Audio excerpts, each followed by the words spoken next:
Dave Bautista's Gears of War movie is the perfect alternative to Henry Cavill's Warhammer 40K series, and Netflix needs to make sure it is made. Video games are one of the biggest sources of entertainment apart from movies and series. Hello viewers. Welcome to Stats In. If you're just joining us, please subscribe and don't forget to turn on notifications bell for more videos. So, when the world of video games and Hollywood collide, it results in an exciting event for fans, who not only get to see their favorite games on the big screen but also their favorite actors in the said world. So, when Henry Cavill's Warhammer 40K adaptation was announced, the result was roars of cheer and glee across the gaming world. While we wait for the said project to develop, Netflix meanwhile better step up and deliver something just as epic, Dave Bautista's long-desired Gears of War movie.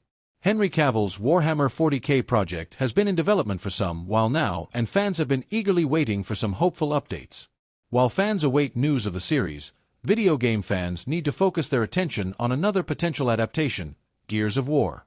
It was back in 2022 that Netflix announced its collaboration with Xbox and the Coalition to develop the project, but even though the film got a writer back in March 2023, there hasn't been any hopeful update. See comicbookmovie.com. The project seems to be lying dormant since then, and the streaming giant needs to step up to deliver to fans who have been waiting for years for a Gears of War adaptation. While the said film had not announced any casting, since even before Netflix's announcement, fans have been campaigning for Dave Bautista to star as Marcus Phoenix.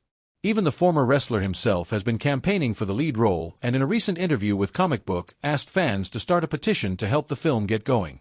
It was some while back that Amazon MGM Studios acquired the right to produce movies and series set in the Warhammer 40K universe from Games Workshop.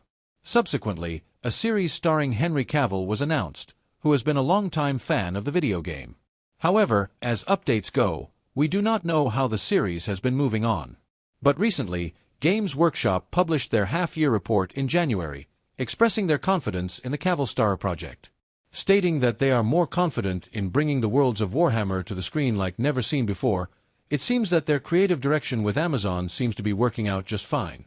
As the series moves along, it would be a dream come true for fans to see the Warhammer universe be adapted. But if it does fall short, fans hope that they could get at least one gritty, action-packed video game adaptation in the form of Dave Bautista's Gears of War film. The Witcher star Anya Kalatra shares a quirky habit, watching people alone at pubs, while reacting to Liam Hemsworth replacing Henry Cavill. When The Witcher first premiered on Netflix, people may have perceived it as just another adaptation that wouldn't do justice to the source material. Little did they know that Henry Cavill was a huge fan of the story and would do anything to stick to the source. So much so that he chose to leave the show rather than see the story go haywire. Also starring Anya Kalatra, Freya Allen, and Joey Beatty among others, The Witcher went on to be one of the most successful IPs on Netflix, filled to the brim with insane action sequences, thrilling plot points, and talented stars. With Liam Hemsworth taking over as the titular character, fans may have to wait and see where the story takes them. In the meanwhile, another popular star from the show has some choice words to say about her overnight stardom, all thanks to The Witcher. The world changed almost overnight for UK-born actress Anya Kalatra. She began her career in theater and small roles in television shows, much like most actresses of her generation. However, as soon as she got cast as Yennefer of Vengerberg in The Witcher among other stellar actors, she had no idea how soon her fate would turn for the better. Despite the stardom and people recognizing her on the street, Kalatra kept her calm. She lived life as she did earlier, going to the pubs and having a little people-watching session on her lonesome. She doesn't mind heading out on her own, enjoying some me time. Even though people keep coming up to her for a picture or just to talk. The Wanderlust actress shared with The Guardian. They always come up to me when I'm stuffing my face. Because I don't mind going to the pub on my own, or eating on my own, I just sit in the corner and watch people, but they always get me stuffing my face. Cavill was born in Jersey, the largest and southernmost of the Channel Islands, which are dependent territories of the British Crown and are located off the coast of Normandy, France. He is the fourth of 5 sons of Marianne Cavill, née Dalglish, a secretary, and Colin Cavill, a stockbroker. The family lived in St. Helier, where Henry Cavill grew up playing computer games with his brothers. At age 13, he left Jersey to attend the Stowe School, a boarding school in Buckinghamshire, England. At Stowe, Cavill developed an interest in acting and participated in school productions, including Grease, A Midsummer Night's Dream, and Tom Stoppard's Dog's Hamlet.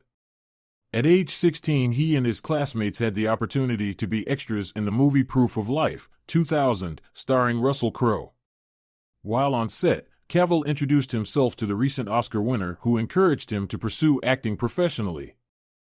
Cavill soon landed a role in Vendetta, 2001, followed by another in Kevin Reynolds' big-screen adaptation of The Count of Monte Cristo, 2002.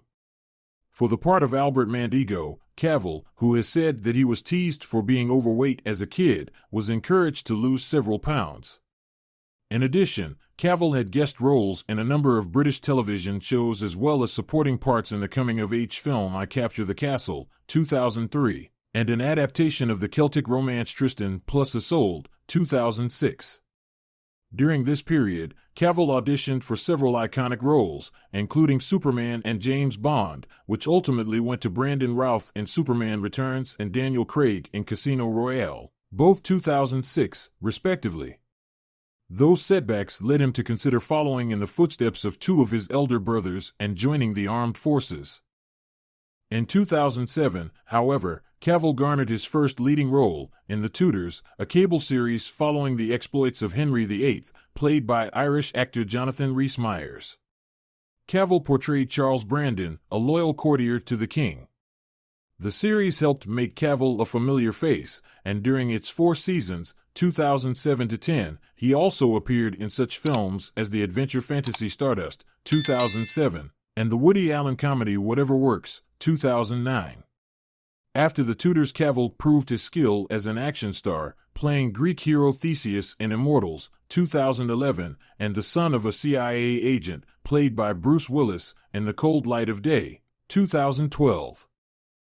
In 2011, Cavill announced that he had been cast as Clark Kent/Superman in Man of Steel, 2013.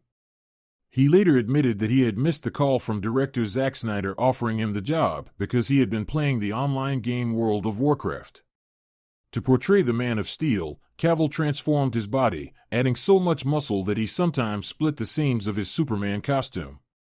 He also had the opportunity to work alongside Crowe, who played Superman's father. Jor-El. Cavill went on to reprise the role in Batman v Superman, Dawn of Justice, 2016, starring opposite Ben Affleck as Batman, and in Justice League, 2017, featuring such DC comic book heroes as Wonder Woman, played by Israeli actress Gal Gadot. In between Superman films, Cavill starred in director Guy Ritchie's big-screen adaptation of The Man from UNCLE, 2015, playing a CIA agent who teams up with a KGB agent, played by Armie Hammer, and in Sandcastle, 2017, portraying a Special Forces captain on a 2003 tour of Iraq. Cavill then played the main antagonist in Mission Impossible Fallout, 2018, the 6th installment of Tom Cruise's Mission Impossible series. In 2019, he assumed the lead role in the hit Netflix series The Witcher, based on the novels by Polish author Andrzej Sapkowski, whose sources include Polish mythology and Slavic folklore.